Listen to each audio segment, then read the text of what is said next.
So amazing that all this stuff is out there, and it's like hidden, Hmm. And if you don't have somebody like you to talk to, or someone like you to put on a video or an interview, you don't know that this stuff is available. No, and And that's it's just amazing because I mean all this stuff is pretty much safe, much safer than a drug that a doctor's gonna. I'm nothing against doctors, whatever, but the drugs that they're giving you, I mean, this is so much safer. yeah. I mean, truthfully, it is, and it's unfortunate that not a lot of people are aware of something even like ozone therapy.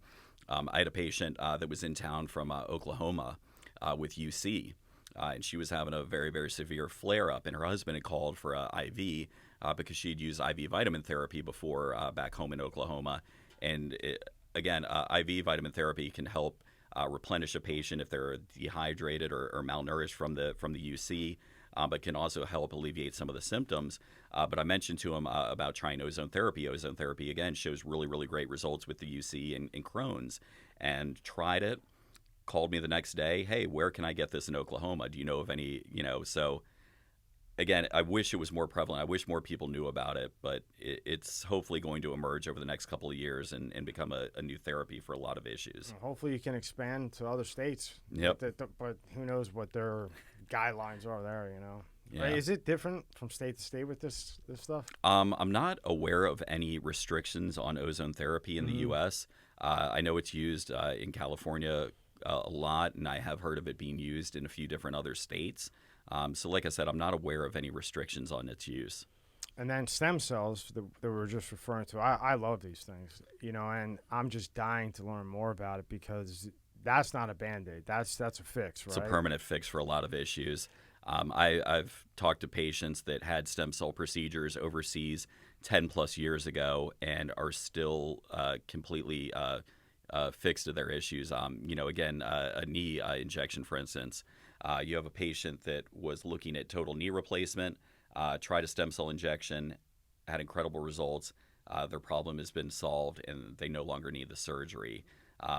Stem cell, again, I think that's going to come out over the next probably decade as I don't want to necessarily say a miracle, but just an incredible advancement in medicine. And it's really good for cancer. If you can, well, in the U.S., if you can get it, you know, if the U.S. has it available for a specific type of cancer, it's really great for that, right? Yeah, I mean, a stem cell honestly can cure a number of different issues.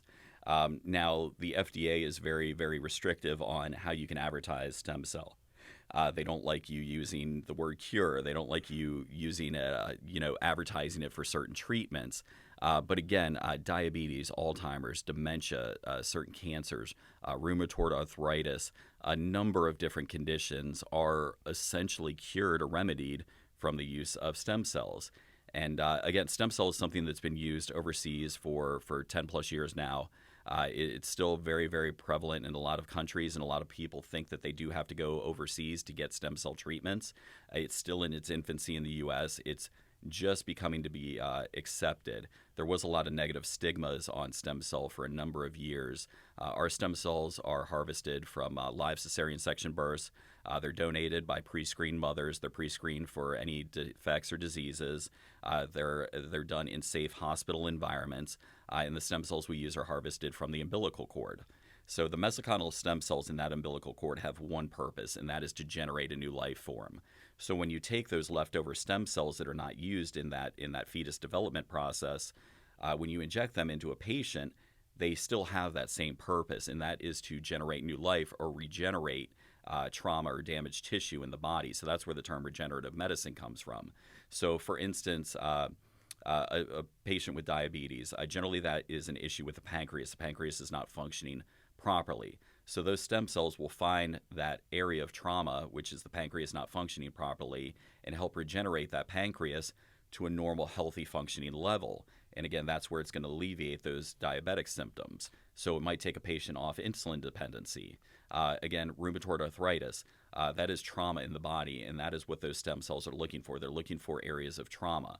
So, for orthopedic injections, somebody with rheumatoid arthritis, to inject every small joint in the body with, say, cortisone, which is a Band-Aid, would just be an incredibly miserable process.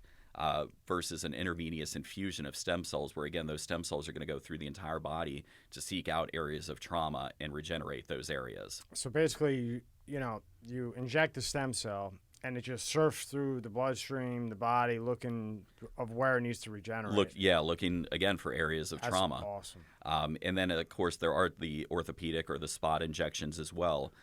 Knees, hips, elbows, shoulders have been the traditional issues.